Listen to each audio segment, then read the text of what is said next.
Hi friends, welcome to Sharmi's kitchen. ఈ రోజు నేను బ్యాచిలర్స్ కూడా ఈజీగా చేసుకునే విధంగా టమోటా ఎగ్ కర్రీ చేసి చూపిస్తున్నానండి. తక్కువ టైంలో ఈజీగా అయిపోతుంది.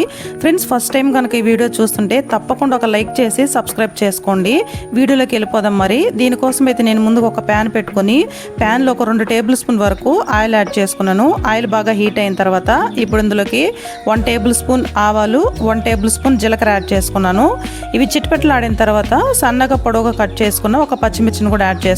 ఇది కొంచెం లైట్గా ఫ్రై అయిన తర్వాత ఇప్పుడు ఇందులోకి సన్నగా కట్ చేసుకున్న ఒక 2 పెద్ద ఉల్లిపాయలను కూడా యాడ్ చేసుకుంటున్నాను. ఈ ఉల్లిపాయలు గోల్డెన్ బ్రౌన్ కలర్ వచ్చేంత వరకు ఫ్రై చేసుకోండి. ఇవి తొందరగా ఫ్రై అవ్వాలంటే కొంచెం సాల్ట్ యాడ్ చేసుకున్నారంటే తొందరగా ఫ్రై అయిపోతాయి. ఇలా ఫ్రై అయిపోయిన తర్వాత ఇప్పుడు ఇందులోకి 1 టేబుల్ స్పూన్ వరకు అల్లం వెల్లుల్లి పేస్ట్ యాడ్ చేసుకోండి. ఇది పచ్చివాసన పోయేంత వరకు కలుపుకుంటూ ఫ్రై చేసుకోండి. ఇలా మొత్తాన్ని ఫ్రై చేసుకున్న తర్వాత ఇప్పుడు ఇందులోకి సన్నగా కట్ చేసుకున్న ఒక 2 టమోటాలను కూడా యాడ్ చేసుకున్నాను. టమోటాలు బాగా పండిన టమోటాలు యాడ్ చేసుకోండి.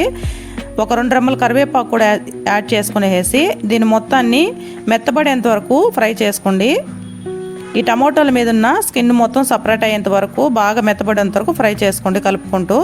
ఇలా ఫ్రై అయిపోయిన తర్వాత ఇప్పుడు ఇందులోకి రుచికి సరిపడా సాల్ట్ని యాడ్ చేసుకోండి.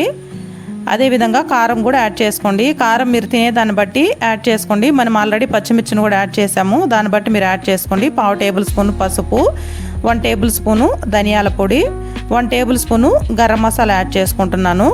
మీకు గరం మసాలా ఇష్టం లేకపోతే స్కిప్ చేసేయచ్చు. సో ఇలాగా ఈ మసాలాలన్నీ మాడిపోకుండా మొత్తాన్ని ఫ్రై చేసుకోండి. ఇలా ఫ్రై చేసుకునేసిన తర్వాత లైట్గా వాటర్ యాడ్ చేసుకోండి, మాడిపోకుండా ఉంటాయి. ఇలాగ వాటర్ యాడ్ చేసుకునేసి మొత్తాన్ని కలుపుకుంటూ ఒక 2-3 నిమిషాల పాటు ఉడికించుకోండి. ఇలా ఉడికించుకునేసిన తర్వాత ఇప్పుడు ఇందులోకి ఎగ్స్ని బ్రేక్ చేసేసుకోండి. మీరు ఎన్ని ఎగ్స్ అయితే తీసుకున్నారో వాటిని మొత్తాన్ని ఇలాగా వేసేసుకోండి. నేనైతే ఇక్కడ 5 ఎగ్స్ తీసుకున్నానండి. ఇలాగ వేసేసి దీన్ని కలుపుకుంటా అలాగే ఒక 2-3 నిమిషాల పాటు మూత పెట్టేసి మంటను మీడియం ఫ్లేమ్లో పెట్టేసి వదిలేసారంటే ఇది నీచు వాసన రాకుండా మంచిగా కుక్ అవుతుంది, స్మెల్ రాకుండా. ఒక 3 నిమిషాల తర్వాత ఇలా చూసారంటే మనకు 50% వరకు కింద ఉడికిపోయి ఉంటుందండి. ఇలాగా మొత్తాన్ని టర్న్ చేసుకోండి. మనం ఎన్ని ఎగ్స్ అయితే వేసుకున్నామో వాటిని ఇలాగా తిప్పేసుకోండి. ఎక్కువ కలపద్దండి. ఇలాగ వేసుకునేసి మరొక 2-3 నిమిషాల పాటు ఉడకపెట్టామంటే ఇటు సైడ్ కూడా మనకు ఎగ్స్ నీట్గా ఉడికిపోతాయి.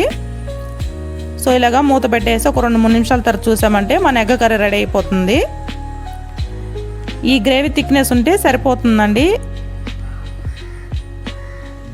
ఇలా మొత్తాన్ని వేసుకునేసి లాస్ట్గా ఇందులోకి సన్నగా కట్ చేసుకున్న కొత్తిమీరని యాడ్ చేసుకున్నామంటే మన ఎగ్ కర్రీ రెడీ అయిపోతుంది. చాలా బాగుంటుంది, తక్కువ టైంలో ఈజీగా అయిపోతుందండి. ఎవరైనా సరే ఈజీగా చేసుకునేయచ్చు. టేస్ట్ కూడా చాలా బాగుంటుంది. తప్పకుండా ట్రై చేయండి. మీరు ట్రై చేసి మీకు ఎలా వచ్చిందో కామెంట్ రూపంలో తెలియచేయండి. తప్పకుండా అయితే సబ్స్క్రైబ్ చేసుకోండి. Thank you for watching.